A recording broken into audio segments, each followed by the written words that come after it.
Apa Baik, itu Pak. termul? Termul, Pak. Loh, Pak JK aja ngucapin termul kok, Pak. Masa Bang Karni harus tanya termul itu apa ya? Gitu kok tanya saya.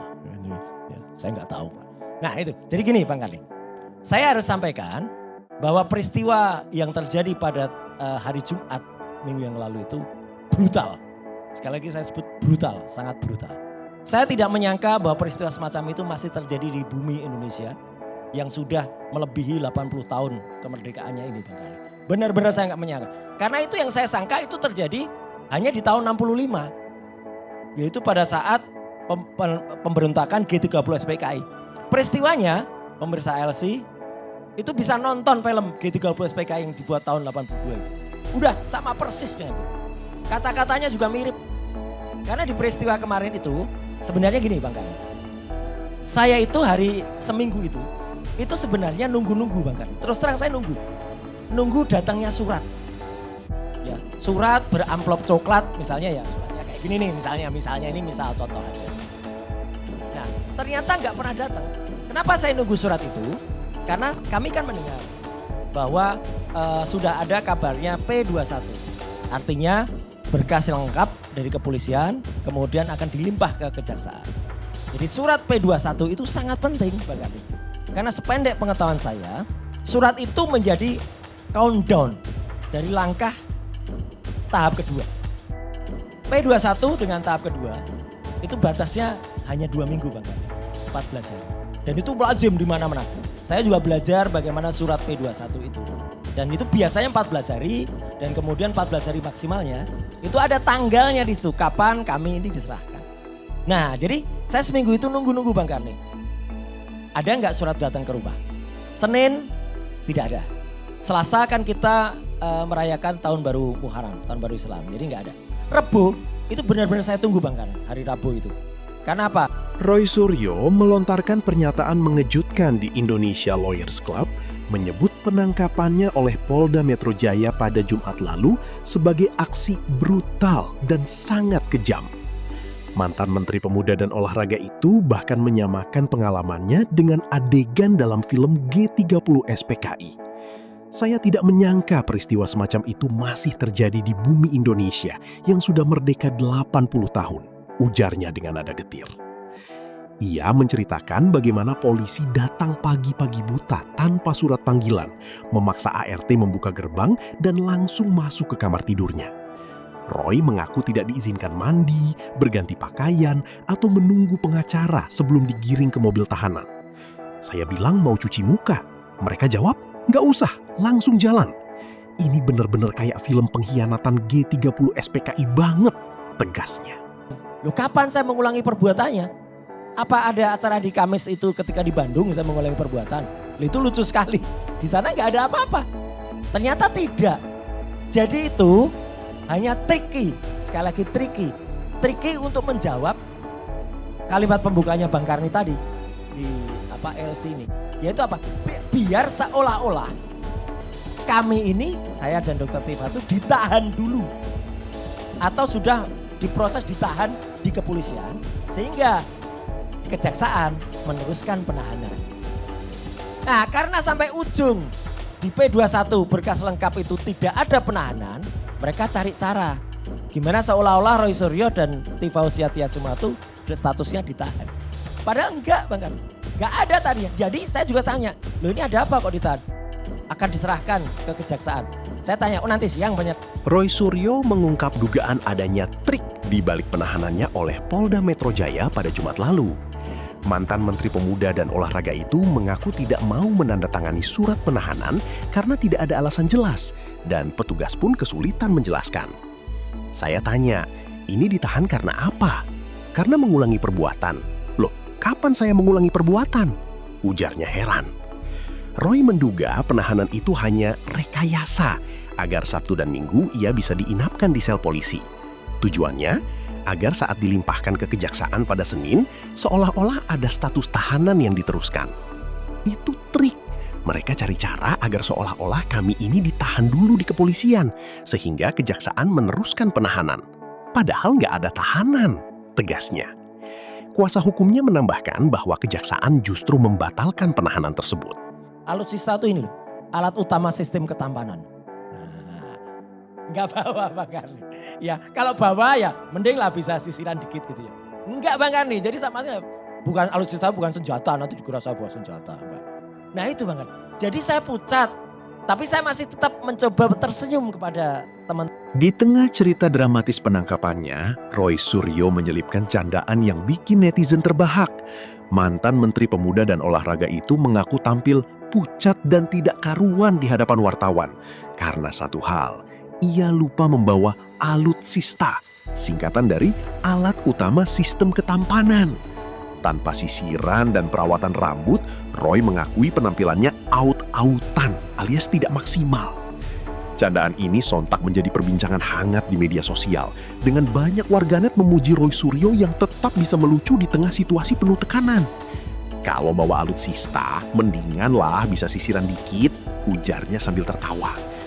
Momen ini menjadi bukti bahwa meskipun menghadapi proses hukum yang berat, Roy masih punya nyali untuk menyindir dengan gaya khasnya. Syukur sampai saya akhirnya harus melontarkan itu dengan begitu keluar dari gedung itu, saya sujud syukur di depan.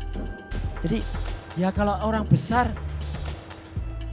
saya juga bingung Bang Karni. Kalau orang besar siapa orang besar? Tapi kalau yang maha besar mungkin Bang Karni. Rezeki anak soleh Bang Karni. Setelah memastikan dirinya tidak ditahan oleh kejaksaan, Roy Suryo keluar dari gedung dan langsung sujud syukur di hadapan awak media. Namun ketika ditanya siapa orang besar yang diduga berada di balik pembebasannya, Roy hanya tersenyum dan menjawab diplomatis. Saya juga bingung Bang Karni, kalau orang besar siapa? Tapi kalau yang maha besar, mungkin Bang Karni rezeki anak soleh Bang Karni.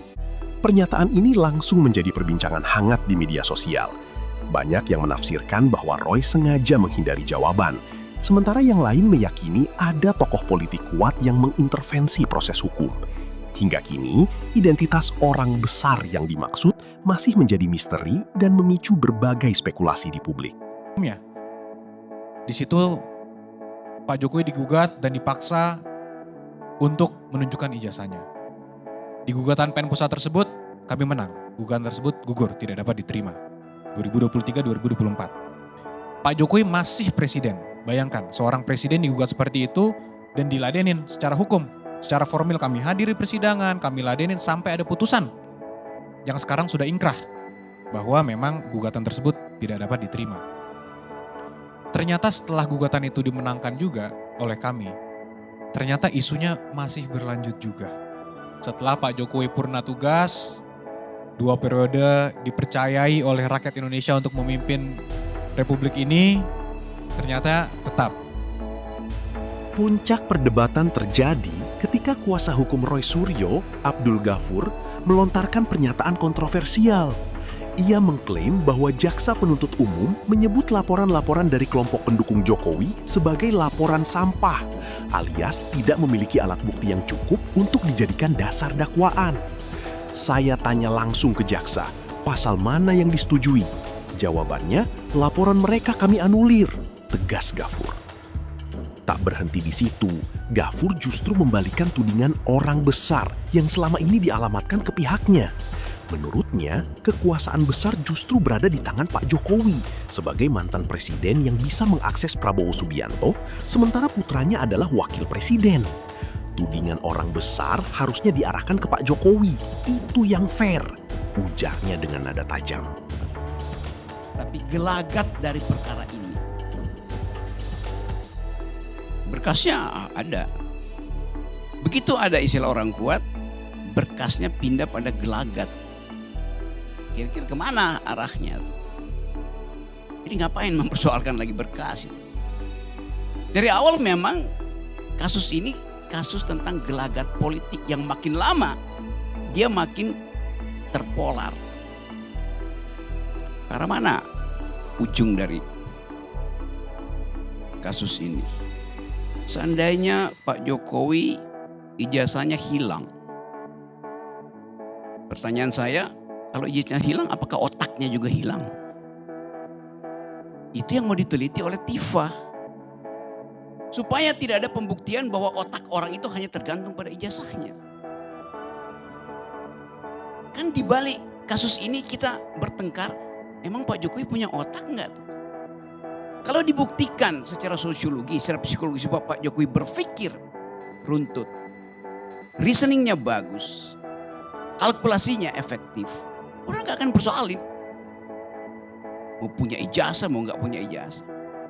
Tapi kita masuk di situ tanpa sadar bahwa yang sedang diuji adalah kapasitas berpikir dari hakim, pengacara, tim Jokowi, tim Roy Suryo tentang kasus ini. Karena itu pada akhirnya ujungnya bertahun-tahun bicara. Saya saksi ahli pertama waktu kasus ini dibuka pertama di Pengadilan Solo dengan akibat saudara Bambang Tri dibui itu. Dari awal saya menganggap bahwa ini akan berakhir pada tema gelagat politik. Dan benar akhirnya hari ini. Orang bertanya, orang kuatnya siapa? Saya buka misteri. Orang kuatnya dibalik penangguhan penahanan Roy dan Tiva, orang kuatnya adalah Joko Widodo. Yang menghendaki mereka ditangguhkan adalah Joko. Rocky Gerung memberikan analisis tajam tentang kasus Roy Suryo dan Tiva di Indonesia Lawyers Club. Dengan gaya khasnya yang filosofis, Rocky menyebut bahwa polemik ini bukan lagi tentang hukum, tetapi sudah berubah menjadi perang persepsi. Dari awal perangnya persepsi, bukan untuk memenangkan kebenaran, tapi untuk memenangkan persepsi, ujarnya. Lebih kontroversial lagi, Rocky dengan berani menebak identitas orang kuat di balik pembebasan Roy dan Tiva. Menurutnya, orang kuat itu adalah Joko Widodo sendiri yang menghendaki penangguhan penahanan agar bangsa ini tidak pecah. Dalam imajinasi saya, Jokowi berpikir sebaiknya ditangguhkan. Karena kalau dibuka, bangsa ini pecah, tegas Rocky. Ia juga menyindir kekonyolan perdebatan ijazah dengan pertanyaan, kalau ijazahnya hilang, apakah otaknya juga hilang? Terima kasih sudah menonton. Jangan lupa like, komen, dan subscribe. Sampai jumpa kembali.